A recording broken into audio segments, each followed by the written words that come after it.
ಎಲ್ರಿಗೂ ನಮಸ್ಕಾರ. ಎಲ್ಲರೂ ಹೇಗಿದ್ದೀರಾ? Welcome back to my channel. ನಾನು ಸೌಮ್ಯ.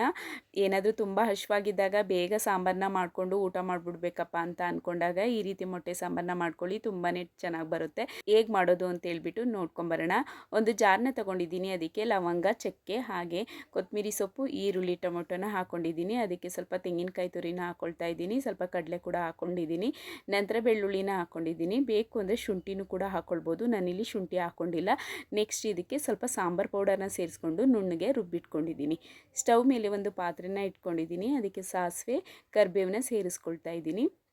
ನಂತರ ರುಬ್ಬಿರೋ ಅಂಥ ಖಾರನೂ ಕೂಡ ಇದಕ್ಕೆ ಸೇರಿಸ್ಕೊಳ್ತಾ ಇದ್ದೀನಿ. ಎಷ್ಟು ಬೇಕೋ ಅಷ್ಟು ನೀರನ್ನ ನೋಡಿಕೊಂಡು ಹಾಕ್ಕೊಳ್ಬೇಕಾಗುತ್ತೆ. ನಂತರ ಖಾರ ಎಲ್ಲವುದು ಕೂಡ ನೀಟಾಗಿ ಹಸಿ ವಾಸನೆ ಹೋಗೋ ತನಕನೂ ಚೆನ್ನಾಗಿ ಕುದಿಬೇಕು. ಅಲ್ಲಿ ತನಕನೂ ಕುದಿಸ್ಕೊಂಡು ನಂತರ ಒಂದು 6 ಮೊಟ್ಟೆ ಆಗೋಷ್ಟು ನಾನಿಲ್ಲಿ ಹಾಕ್ಕೊಳ್ತಾ ಇದ್ದೀನಿ ಸಾಂಬಾರು ಒಳಗಡೆನೆ. ಬೇಕು ಅಂತ ಹೇಳಿದ್ರೆ ಒಂದು ಬಟ್ಲಿಗೆ ಎಲ್ಲ ಮೊಟ್ಟೆಗಳನ್ನೂ ಒಡೆದು ಇಟ್ಕೊಂಡು ಅದನ್ನು ಡೈರೆಕ್ಟಾಗಿ ಸಾಂಬಾರಿಗೆ ಹಾಕ್ಕೊಳ್ಬೋದು. ನಾನಿಲ್ಲಿ ಹಾಗೆಯೇ ಮೊಟ್ಟೆನ ಒಡೆದು ಹಾಕ್ಕೊಳ್ತಾ ಇದ್ದೀನಿ.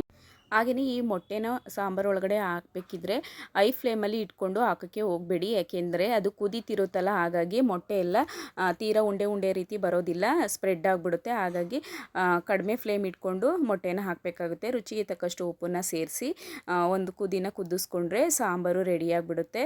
ನೋಡ್ತಾ ಇರ್ಬೋದು ಹೇಗೆ ಬಂದಿದೆ ಮೊಟ್ಟೆ ಎಲ್ಲವುದು ಅಂತ ಹೇಳ್ಬಿಟ್ಟು. ಈ ರೀತಿ ಬೇಗ ದಿಢೀರ್ನೇ ಮಾಡ್ಕೊಳ್ಬೋದು ಮೊಟ್ಟೆ ಸಾಂಬಾರನ್ನ. ಯಾರಿಗೆಲ್ಲ ವಿಡಿಯೋ ಇಷ್ಟ ಆಯಿತು ಒಂದು ಲೈಕ್ ಮಾಡಿ, ಕಮೆಂಟ್ ಮಾಡಿ, ಹಾಗೆ ಸಬ್ಸ್ಕ್ರೈಬ್ ಮಾಡ್ಕೊಳ್ಳಿ. Thank you.